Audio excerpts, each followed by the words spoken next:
जय जय श्री सीताराम। अरिष्टी अर्थात 13वीं। अरिष्टी मनुष्य का अंतिम संस्कार है। अतः पुत्र को माता पिता की अरिष्टी विधि विधान से करनी चाहिए। मृत्यु के पश्चात आजकल मृतक के परिवार वाले, अधिकतर संबंधी, मित्रगण आदि सभी चाहते हैं कि अरिष्टी शीघ्र होनी चाहिए। यह विचार ठीक नहीं है। और जिनका मृतक प्राणी से अत्यल्प संबंध है, ऐसे व्यक्ति भी अरिष्टी को शीघ्र कराने की मंत्रणा करते हैं। आजकल अरिष्टी शीघ्र कराने की कुछ समस्याएं भी हैं। जैसे कुछ लोग बाग नौकरी पेशे वाले होते हैं और कुछ व्यापारी और कुछ अन्य कारणों से व्यस्त होते हैं, जिसके कारण अरिष्टी शीघ्र करने की कुछ मजबूरी सी हो जाती है।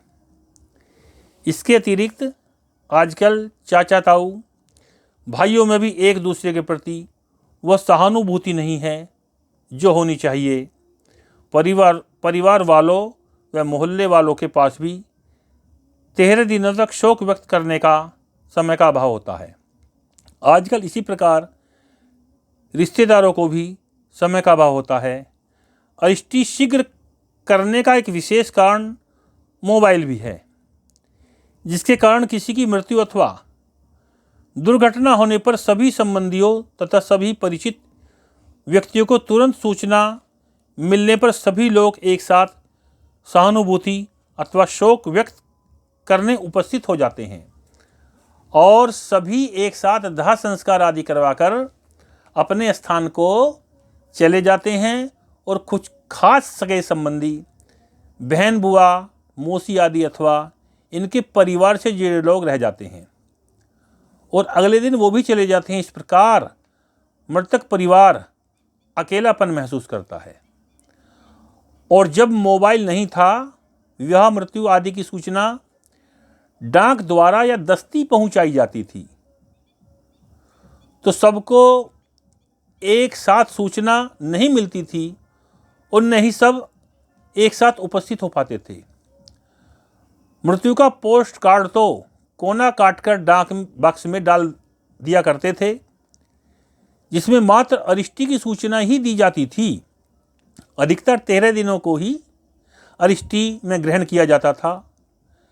कभी कभी तो अरिष्टी का पोस्ट कार्ड अरिष्टी होने के पश्चात मिलता था, जिसका लाभ ये था कि मृतक परिवार में परिजनों व रिश्तेदारों का आना जाना काफ़ी समय तक लगा रहता था तथा मृतक परिवार को सांत्वना मिलती रहती थी। और कुछ किसी कारणवश नहीं आ पाते थे तो बरसी पर सब पुनः एकत्रित होकर दुख बांट लेते थे। आपकी जानकारी के लिए मृत्यु के पश्चात मृत प्राणी को 10 दिनों के अंतर्गत एक यातना देह प्राप्त होती है, जिसके द्वारा मृतक को अपने शुभ व अशुभ कर्म भोगने पड़ते हैं। मृत्यु के दिन से ही दाह संस्कार कर्ता के द्वारा 4 रोटियां, सब्जी या दाल सहित गाय को दिया जाता है, जिसे गोग्रास कहते हैं। इसे पिंड के रूप में भी दिया जा सकता है।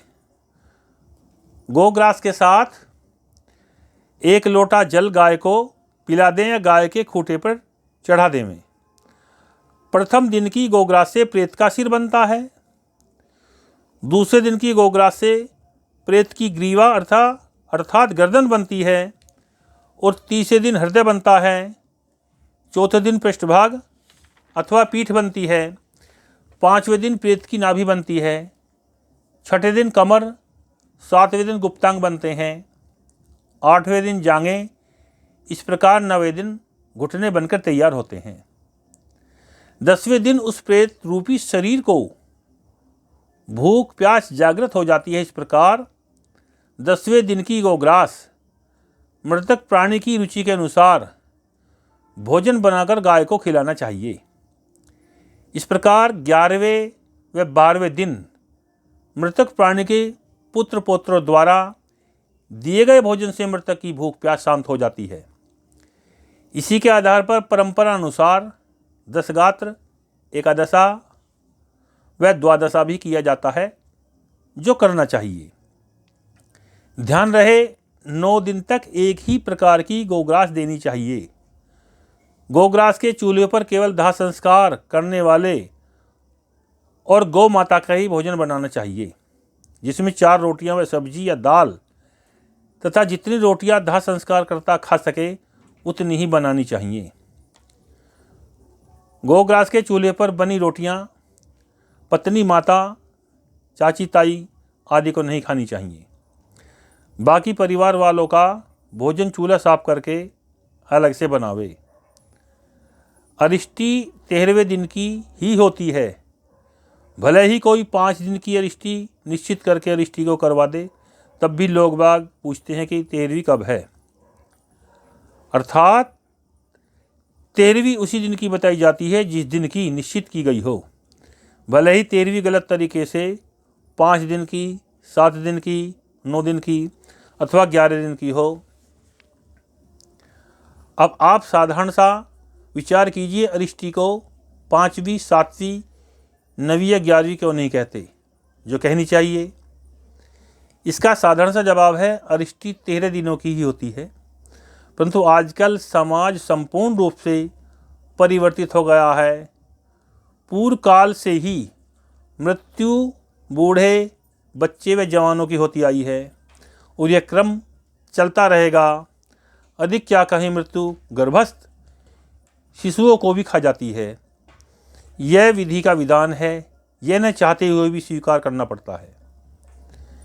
किसी का युवा पुत्र, पत्नी आदि की मृत्यु होने पर अरिष्टी को 5-7 दिनों में ही करवा का कार्य समाप्त कर देते हैं और कहते हैं जवान मौत है। 13 दिनों तक परिवार रो रो कर बेहाल हो जाएगा। चलो मान लिया उचित है। इसी प्रकार अन्य किसी वृद्धजन की मृत्यु होने पर भी कहने लगते हैं कि बूढ़ा बढ़ा था, 7 दिनों की 13वीं कर देनी चाहिए। इस प्रकार तो किसी की भी अरिष्टी 13 दिनों की नहीं होनी चाहिए। मेरे भाई जरा विचार करो, जिसका युवा पुत्र मृत्यु ने खा लिया हो, वो माता पिता 13 दिनों तक नहीं, जीवन भर याद कर करके रोते रहते हैं। 5 या 7 दिनों की अरिष्टी करने से दुख कम नहीं होगा, बल्कि मृतक का परलोक भी बिगड़ जाता है और उसकी सद्गति नहीं मानी जाती है। इसका आशय यह है कि बच्चा बूढ़ा या मरो जवान 13वीं 5, 7 या 9 दिनों की एक समान, जो गलत व शास्त्र सम्मत नहीं है। आजकल सभी क्षेत्रों में अधिकतर बाहरी क्षेत्रों के पंडित कर्म कांड करवा रहे हैं, जो गलत तरीके से अपनी झूठी प्रतिष्ठा के लिए कुछ नई प्रथा चलाने लगते हैं तथा यजमान को भी अपनी ओर आकर्षित करने के लिए यजमान की सुविधा अनुसार कार्य कराते हैं, भले ही इससे यजमान की धर्म हानि हो। कृपया शास्त्र को प्रमाण मानकर ही कर्मकांड कराएं। इस विषय में कई जगह देखने को मिलता है कि स्त्री की मृत्यु के पश्चात स्त्री की अरिष्टी 4, 6, 8, 10 अथवा 12वें दिन करवा देते हैं। उनका कहना है पुरुषों की अरिष्टी विषम दिनों में और स्त्रियों की अरिष्टी सम दिनों में होती है। यह निराधार व शास्त्र सम्मत नहीं है, अर्थात 13वीं 13 दिनों की ही होती है, चाहे स्त्री हो या पुरुष। अब आती है वार की बात। कहीं कोई प्रमाण नहीं है कि अरिष्टी मंगलवार व शनिवार की नहीं होती। कुछ स्त्रियों का कहना है कि अरिष्टी बृहस्पतिवार को भी नहीं कराते, इसलिए कि बृहस्पतिवार को शीश स्नान नहीं करते।